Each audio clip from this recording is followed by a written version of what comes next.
qu'il se passe actuellement à Gaza, en Palestine. Et je n'ai pas de mot plus triste que celui-ci. Dois-je utiliser le terme catastrophe?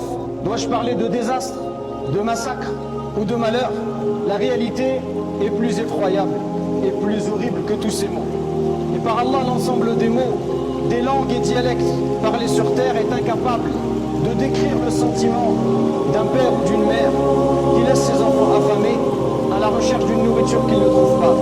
Et lorsque quelqu'un accepte par bonté de partager avec lui un peu de nourriture, il se précipite chez lui pour en donner à ses enfants, mais là sa maison n'est que ruine et décombres. Il jette alors la nourriture qu'il a dans sa main pour creuser avec ses ongles dans l'espoir de retrouver un de ses enfants vivants. Et ce qui est le plus étonnant en réalité, c'est de voir leur réaction. De voir la réaction de nos frères et sœurs gazaouis qui sont patients, résistants, résilients, avec l'espoir de bénéficier de la récompense divine. Ils agréent et se soumettent à la volonté d'Allah et ne font preuve ni d'hostilité ni d'impatience face au décret divin.